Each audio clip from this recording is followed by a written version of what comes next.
সাহাবারা প্রশ্ন করছে মাযা ইউনফিকুন, কি খরচা করবে তারা?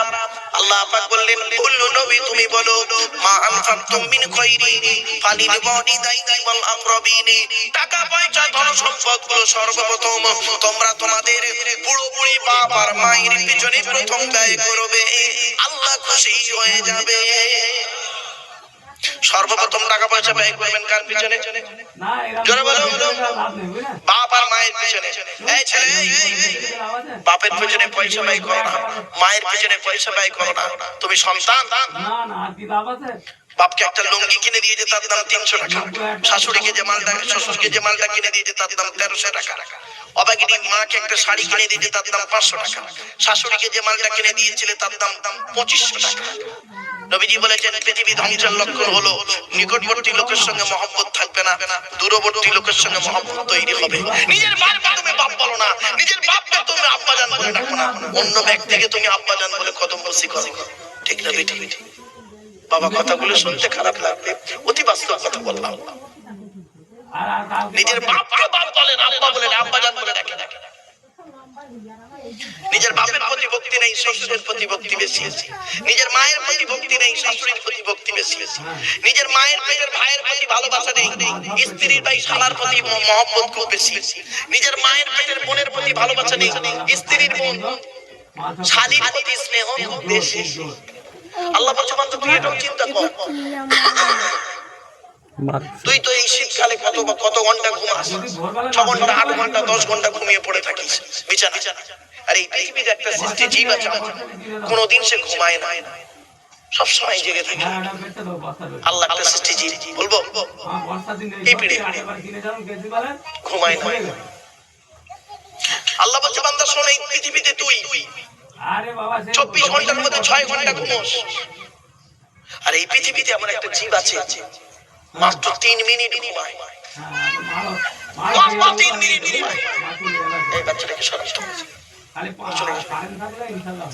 3 মিনিট ঘুমায়, তার নাম হলো জিরাফ। ভাবতে পেরেছে? আল্লাহ বলছে একবার লক্ষ্য করে দেখ, জিরাফের গলাটা লম্বা করে দিয়েছি, ক্যাঙ্গারুর পিছনের পাটা লম্বা করেছি। একবার চিন্তা কর, শায়েস্তানগরের মানুষেরা, শায়েস্তানগর এটা ঠিক বললাম, শায়েস্তানগরের মানুষেরা একবার চিন্তা কর, জিরাফের গলাটা লম্বা করে দিয়েছি, ক্যাঙ্গারুর পিছনের পাটা লম্বা করেছি। একবার চিন্তা কর, একবার ভাব, আমাকে আল্লাহ বলে ডাক, আমি আল্লাহ তোর ডাকে সাড়া দেব। আল্লাহ বলে বান্দা তুই একবার লক্ষ্য কর, এই পৃথিবীতে আমার সৃষ্টি জগতের ভিতরে তোরে দেহের ভিতরে, আপনারা জানেন না, শুনে নিন, ওই ডাক্তাররা বলছেন মানুষের পা থেকে মাথা পর্যন্ত যত শিরা উপশিরা আছে, সমস্ত শিরা উপশিরা গুলোকে যদি পরস্পর লাইন দেওয়া যায়, লাইন দেওয়া হলে পৃথিবীর এক প্রান্ত থেকে অপর প্রান্তে পৌঁছে যাওয়া যায়।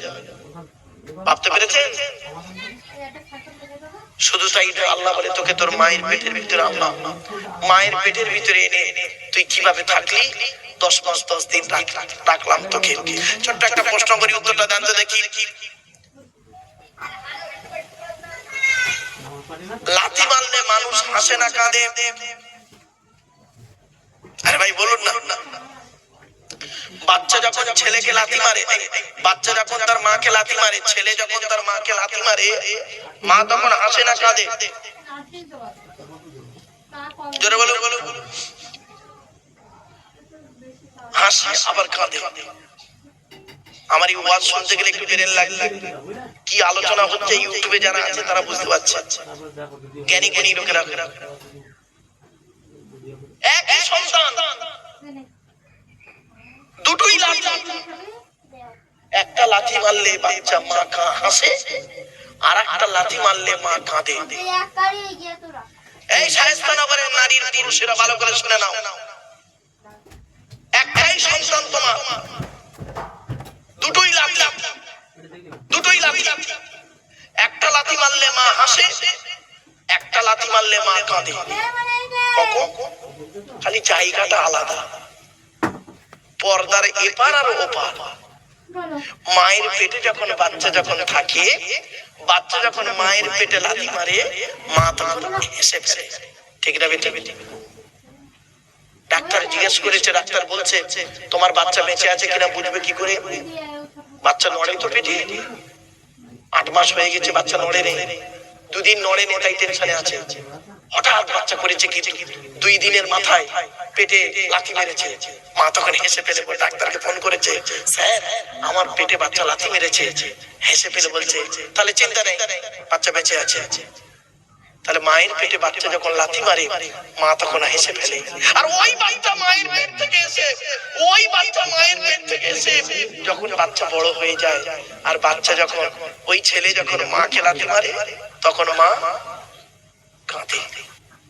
মায়ের ছোট্ট পেটে ছেলের জায়গা হয় 10 মাস 10 দিন। মায়ের ছোট্ট পেটে ছেলের জায়গা হয় 10 মাস 10 দিন। আর ছেলের 10 কামরা ঘরে অভাগিনী মায়ের একটু শোয়ার জায়গা হয় না। এ মুসলমান আবার নামাজ পড়ে, এরা আবার ইবাদত করে, এরা আবার কি বলবো মানে নামাজ রোজা অনেক কিছু করে।